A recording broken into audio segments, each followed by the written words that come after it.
Christmas ആഘോഷ നിറവിൽ ലോകം. ദേവാലയങ്ങളിൽ നടന്ന തിരുപ്പിറവി ശുശ്രൂഷകളിൽ ആയിരങ്ങൾ പങ്കെടുത്തു. പാലക്കാട് കാരൽ സംഘത്തിന് നേരെയുണ്ടായ അതിക്രമത്തെ ക്രിസ്മസ് സന്ദേശത്തിൽ സീറോ മലങ്കര സഭാധ്യക്ഷൻ ബെസൂലിയസ് മാർ ക്ലിമീസ് കത്തോലിക്ക ബാബ അപലപിച്ചു എന്ന് വാർത്ത വരുന്നു. റിനു ശ്രീധർ തിരുവനന്തപുരത്ത് നിന്ന് ചേരുകയാണ്. പാളയം സെൻറ് ജോസഫ് കത്തീഡ്രലിലാണ് അദ്ദേഹം ഉള്ളത്. അതുപോലെ കൊച്ചി ഇടപ്പള്ളി പള്ളിയിൽ വിപിൻ സി വിജയനുണ്ട്. അതുപോലെ കോഴിക്കോട് ഇംഗ്ലീഷ് പള്ളിയിൽ ദീപക് തന്മടമുണ്ട്. Merry Christmas and good morning to all of you. നല്ലൊരു പ്രഭാതം, നല്ലൊരു ക്രിസ്മസ് ഡേ ഉണ്ടാകട്ടെ. ആദ്യം നമുക്ക് ദീപക് തർമ്മടത്തിലേക്ക്. കോഴിക്കോട് ഇംഗ്ലീഷ് പള്ളിയിലാണ് അദ്ദേഹം ഉള്ളത്. ദീപക് പറയൂ.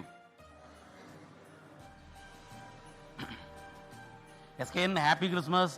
ഒരുപക്ഷെ ക്രിസ്മസിൻ്റെ ആഘോഷ നിർവൃതിയിലാണ് ലോകം. അതിൽ കോഴിക്കോട് ഇംഗ്ലീഷ് പള്ളിയിലാണ് രാവിലെ കുർബാന നടക്കുന്നത്. നമുക്കിപ്പോൾ കാണാം ബിഷപ്പ് കുർബാന കഴിഞ്ഞ് ബിഷപ്പ് ഡോക്ടർ റവറൽ മനോജ് അദ്ദേഹം ഇപ്പോൾ ആശീർവദിക്കുകയാണ് ഓരോ വിശ്വാസിയെയും.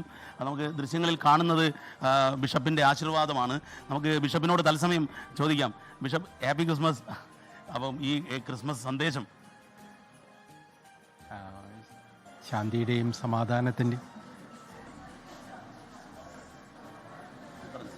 ശാന്തിയുടെയും സമാധാനത്തിൻ്റെയും അടയാളമായിട്ടാണ് ക്രിസ്മസ് നാം ആഘോഷിക്കുന്നത്. ഒരിക്കൽ കൂടെ നമ്മെ ഓർമ്മിപ്പിക്കുകയാണ് ദൈവപുത്രൻ ലോകത്തിൻ്റെ വഴികാട്ടിയായിട്ട് നിരാശയിൽ കഴിയുന്ന ജനത്തെ പ്രത്യാശയിലേക്ക് നയിക്കുന്ന ദൈവപുത്രനാണ് എന്ന് ക്രിസ്മസ് ഒരിക്കൽ കൂടെ നമ്മെ ഓർമ്മിപ്പിക്കുകയാണ്. അതുപോലെ തന്നെ നാം ഓരോരുത്തരും, വിശ്വാസികളായ നാം ഓരോരുത്തരും ദൈവത്തിൻ്റെ വഴിയിലൂടെ നടന്ന് ലോകത്തെ പ്രത്യാശയിലേക്ക് നയിക്കാൻ പ്രവർത്തിക്കുകയും ആത്മാർത്ഥതയോടുകൂടി മറ്റുള്ളവർക്ക് വേണ്ടി ജീവിതം സമർപ്പിക്കുകയും ചെയ്യേണ്ടത് അത്യാവശ്യമാണ്. താങ്ക് യു പിതാവേ. SKN ഈ പള്ളി ഇംഗ്ലീഷ് പള്ളി എന്നാണ് അറിയപ്പെടുന്നത്. ബ്രിട്ടീഷുകാർ പണ്ട് ആരാധന നടത്തിയ പള്ളി എന്നുള്ള നിലയിലാണ് ഈ ഇംഗ്ലീഷ് പള്ളി എന്നറിയപ്പെടുന്നത്. 200 വർഷത്തിൻ്റെ പഴക്കമുള്ള ഒരു ചരിത്രപരമായ ഒരു പള്ളി കൂടിയാണ്. അച്ചോ, എങ്ങനെയുണ്ട് ക്രിസ്മസ് ആഘോഷമൊക്കെ? ക്രിസ്മസ് സന്തോഷമാണ്. എല്ലാവരും ഒത്തുചേരുന്നൊരു സമയമാണ്. കുടുംബത്തിലുള്ള പല ഭാഗത്തുള്ളവരും ഒരുമിച്ച് ഒന്നിച്ച് കുടുംബമായിട്ട് പള്ളിയിൽ വരികയും ആരാധിക്കുകയും സന്തോഷിക്കുകയും ചെയ്യുന്ന കാലമാണ്. മാത്രമല്ല മെമ്മറീസ് ചെറിഷ് ചെയ്യുന്നതാണ്. പഴയകാല മെമ്മറികൾ ഓർത്തെടുക്കുന്ന പള്ളിക്കൊരു ചരിത്രമുണ്ട്. സാമൂതിരിപ്പാട് ബ്രിട്ടീഷുകാരുടെ ആരാധനയ്ക്ക് വേണ്ടി പണിതു കൊടുത്തൊരു പള്ളി, അങ്ങനെയൊക്കെയുള്ള ഒരു ചരിത്രമുണ്ടല്ലോ, മതേതരത്വത്തിൻ്റെ ഒരു ചരിത്രം. അതെ, തീർച്ചയായിട്ടും അതെ. ഈ പള്ളി എല്ലാവർക്കും ഓപ്പണാണ്, എല്ലാവർക്കും വേണ്ടിയുള്ളൊരു പള്ളിയാണ്. അതുകൊണ്ട് നാനാം ജാതി മതസ്ഥരൊക്കെ ഇവിടെ വരാറും പ്രാർത്ഥിക്കാറും ഒക്കെ ഉണ്ട്. SKN ഇതാണ് ഒരുപക്ഷെ മതേതരത്വത്തിൻ്റെ സന്ദേശമാണ് ക്രിസ്മസ് നൽകാറുള്ളത്. എല്ലാവരെയും ചേർത്ത് പിടിക്കാനുള്ള സന്ദേശമാണ്. ആ സന്ദേശം തന്നെയാണ് 200 വർഷമുള്ള ഈ പള്ളി അതിനുള്ള ഒരു സ്മാരക സ്തൂപം എന്ന് വേണമെങ്കിൽ പറയാവുന്നതാണ്. കാരണം എപ്പോഴും മതേതരത്വത്തിൻ്റെ സന്ദേശം വിളംബരം ചെയ്തുകൊണ്ടിരിക്കുന്ന ഒരു CSI പള്ളിയാണ് SKN. ഈ ഇംഗ്ലീഷ് പള്ളി എന്ന് കേരളത്തിൽ അറിയപ്പെടുന്ന ഈ കോഴിക്കോട് നഗരഹൃദയത്തിലുള്ള ഈ പള്ളി രാവിലെ കുർബാന നടക്കുന്നത്, ക്രിസ്മസ് ദിവസം കുർബാന നടക്കുന്നത് ഇവിടെ മാത്രമാണ്. SKN. Okay, thank you Deepak തർമ്മണം. ഈ ക്രിസ്മസ് ദിനത്തിൽ നമുക്ക് സങ്കടകരമായൊരു വാർത്ത വരുന്നുണ്ട്. കർണാടകയിൽ ഒരു ബസ്സിന് തീപിടിച്ച 10 പേർ മരിച്ചു എന്നാണ് വാർത്ത. ട്രക്കുമായി കൂട്ടിയിടിച്ച് പിന്നാലെ ബസ് കത്തിപ്പോയി. ആ ബസ്സിൽ യാത്ര ചെയ്ത ആളുകളാണ് മരിച്ചതെന്നാണ് മനസ്സിലാക്കുന്നത്. ചിത്രദുർഗയ്ക്ക് സമീപത്തെ ഹിരിയൂരിലാണ് ഈ അപകടം നടന്നത്. ബംഗളൂരുവിൽ നിന്ന് ഗോകർണയിലേക്ക് പോയ ബസ്സാണ് അപകടത്തിൽപ്പെട്ടത്. 10 പേരുടെ മരണത്തിനാണ് ഈ അപകടം സാക്ഷ്യം വഹിച്ചിരിക്കുന്നത്. സങ്കടകരമായ ഒരു ഷോക്കിംഗ് ന്യൂസാണ് വരുന്നത്. ഇനി തിരുവനന്തപുരം പാളയം സെൻറ് ജോസഫ് കത്തീഡ്രലിൽ നിന്ന് റിനു ശ്രീധർ കൂടി ചേരുകയാണ്. Rinu, good morning. പറയൂ Rinu. Good morning SKN. Happy new year. തിരുവനന്തപുരത്ത്, പ്രത്യേകിച്ച് തെക്കൻ കേരളത്തിൽ തിരുവനന്തപുരം നഗരത്തിൽ വലിയ ആഘോഷമാക്കുകയാണ് ക്രിസ്മസ്. ഇന്നലെ രാത്രിയോടുകൂടിയാണ് ദേവാലയങ്ങളിൽ പ്രാർത്ഥനാ ചടങ്ങുകളൊക്കെ തന്നെ പൂർത്തിയായത്. പാതിരാ കുർബാന എല്ലാം തന്നെ പൂർത്തിയാക്കി. ഇന്ന് രാവിലെ ഞാനിപ്പോൾ നിൽക്കുന്നത് തിരുവനന്തപുരത്തെ സെന്റ് ജോസഫ് മെട്രോപൊളിറ്റൻ കത്തീഡ്രലിലാണ്. ഇവിടെ രാവിലെ 7 മണിയോടുകൂടി തന്നെ വിവിധ പ്രാർത്ഥനാ ചടങ്ങുകൾക്ക് വേണ്ടി വിശ്വാസികൾ എത്തിക്കൊണ്ടിരിക്കുന്നു എന്ന് തന്നെ നമുക്ക് പറയാം. കഴിഞ്ഞ ദിവസം സെന്റ് മേരീസ് കത്തീഡ്രലിൽ നമ്മൾ ക്ലിമിസ് ബാബയുടെ പ്രസംഗമൊക്കെ തന്നെ കേട്ടു. പട്ടം സെന്റ് മേരീസ് കത്തീഡ്രലിൽ ലത്തീൻ അതിരൂപത major archbishop Thomas J ഡെറ്റോ ഈ പാളയം സെന്റ് ജോസഫ് പള്ളിയിലും പ്രാർത്ഥനാ ചടങ്ങുകൾക്ക് നേതൃത്വം നൽകുന്ന ഒരു സാഹചര്യമുണ്ടായി.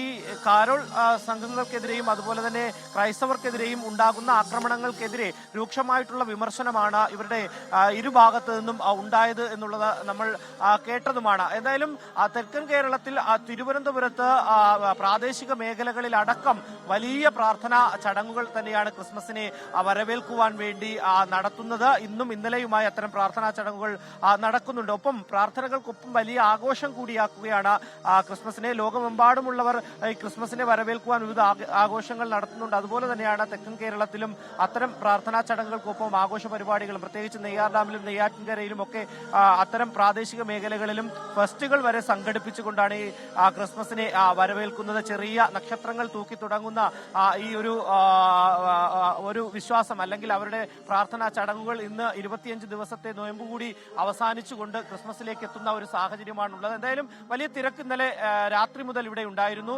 ഇന്നു രാവിലെയും അത്തരത്തിലുള്ള തിരക്ക് തന്നെയാണ് ക്രിസ്മസിനെ വരവേൽക്കുവാൻ. പ്രാർത്ഥനാ ചടങ്ങുകൾക്ക് ശേഷം തിരികെ വീട്ടിലേക്ക് എത്തിയതിനു ശേഷമാണ് കുടുംബങ്ങൾ എല്ലാവരും ഒന്നിച്ചിരുന്നു കൊണ്ട് ഭക്ഷണം കഴിച്ചൊക്കെ തന്നെ ക്രിസ്മസിനെ വരവേൽക്കുന്നത്. പിന്നെ വിവിധ പരിപാടികളിലേക്ക്, ആഘോഷങ്ങളിലേക്ക് അവർ പോകുകയും ചെയ്യും.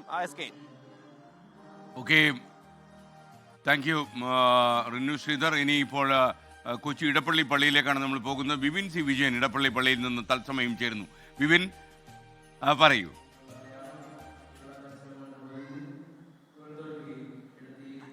Good morning, happy Christmas. ഇപ്പോൾ സെന്റ് ജോർജ് ഫെറോന പള്ളിയിലാണ് ഞാൻ ഉള്ളത്. ഇവിടെ വിശുദ്ധ കുർബാന ചടങ്ങുകൾ ആരംഭിച്ചിരിക്കുകയാണ്. നമുക്ക് ഈ കാണുന്നത് പോലെ തന്നെ വിശ്വാസികൾ തിങ്ങി നിറഞ്ഞ് നിൽക്കുകയാണ്. ഈ കൊച്ചിയെ സംബന്ധിച്ച് അല്ലെങ്കിൽ മധ്യ കേരളത്തെ മുഴുവൻ സംബന്ധിച്ച് ക്രിസ്മസ് എന്ന് പറയുന്നത് ഒരു കാർണിവൽ കൂടിയാണ്. അത്രത്തോളം സന്തോഷവും സ്നേഹത്തിൻ്റെയും ഒക്കെ ഉള്ള ഒരു സമയം കൂടിയാണ് ഈ ക്രിസ്മസ് എന്ന് പറയുന്നത്. 25 നോമ്പ് കഴിഞ്ഞതിന് ശേഷമാണ് ഇപ്പോൾ ക്രിസ്മസിലേക്ക് ഈ വിശ്വാസികൾ എല്ലാവരും തന്നെ എത്തിയിരിക്കുന്നത്. ഇന്നലെ പാതിരാ കുർബാന എല്ലാ പള്ളികളിലും വളരെ വിപുലമായി തന്നെ നടന്നിരുന്നു. അതിൽ പ്രധാനമായും പറയുന്നത് ഈ ക്രിസ്മസിൻ്റെ കരോളിനൊക്കെ എതിരെ നടക്കുന്ന വലിയ രീതിയിലുള്ള ആക്രമണങ്ങളെയൊക്കെ എല്ലാ പിതാക്കന്മാരും അതിൽ അപലപിക്കുന്നു. അത് സങ്കടകരമാണ് എന്നുള്ളത് പറയുകയും ചെയ്തു. അതിനുശേഷം ഇന്ന് ആ ഒരു ശുശ്രൂഷകൾക്ക് ശേഷമാണ് ഇന്നിപ്പോൾ ഈ ക്രിസ്മസിലേക്ക് കടന്നിരിക്കുന്നത്. രക്ഷകന്റെ തിരുപ്പിറവി, അതിൻ്റെ സന്ദേശം ഓതിക്കൊണ്ട് എല്ലാവരും തന്നെ ക്രിസ്മസിലേക്ക് കടന്നിരിക്കുന്നു. ഇന്നിപ്പോൾ ഈ വിശുദ്ധ കുർബാനയിൽ പങ്കെടുത്തതിന് ശേഷം വീട്ടിലേക്ക് എത്തുകയും ഈ ക്രിസ്മസിനായിട്ട് നമ്മൾ ഉണ്ടാക്കുന്ന ചില പരമ്പരാഗതമായിട്ടുള്ള ഭക്ഷണ പദാർത്ഥങ്ങളൊക്കെ ഉണ്ട്, ചില പലഹാരങ്ങളുണ്ട്. അവയെല്ലാം തന്നെ കൂട്ടുകുടുംബത്തോടെ ഒത്തൊരുമിച്ചിരുന്ന്, അപ്പോൾ പലരും വിദേശത്തൊക്കെയാണ് ഈ ക്രിസ്മസ് സമയമാകുമ്പോഴാണ് നാട്ടിലേക്ക് വരിക. അപ്പോൾ അങ്ങനെ എത്തിയവരെല്ലാവരും കൂടിയും ഒത്തൊരുമിച്ചിരിക്കുകയും സ്നേഹത്തിൻ്റെയും ഒരു കൂട്ടായ്മയുടെയും സൗഹാർദ്ദത്തിൻ്റെയും എല്ലാം തന്നെ ഒരു വലിയ സന്ദേശം ഓതിക്കൊണ്ടാണ് ഇപ്രാവശ്യം ക്രിസ്മസ് അതിഗംഭീരമായി തന്നെ ഈ മധ്യ കേരളത്തിലും ഇപ്പോൾ നടന്നു വരുന്നത്. ഇന്നലെ ഒക്കെ നമുക്കറിയാവുന്ന പോലെ തന്നെ കൊച്ചി മുഴുവനായും തിരക്കിലേക്ക് മാറിയിരുന്നു എന്ന് പറയാം. കാരണം അത്രത്തോളം ഒരു ക്രിസ്മസ് ഈവിലേക്ക്, ന്യൂ ഇയർ ഈവിലേക്ക് പോകും. ഒരു സമാധാനത്തിൻ്റെ ഏറ്റവും നല്ല ഒരു ക്രിസ്മസ് തന്നെ എല്ലാ പ്രേക്ഷകർക്കും നമ്മളും ഇപ്പോൾ ആശംസിക്കുകയാണ്. ഇവിടെ വിശുദ്ധ കുർബാന ഈ സെന്റ് ജോർജ് പള്ളിയിൽ നടന്നുകൊണ്ടിരിക്കുകയുമാണ്. SK.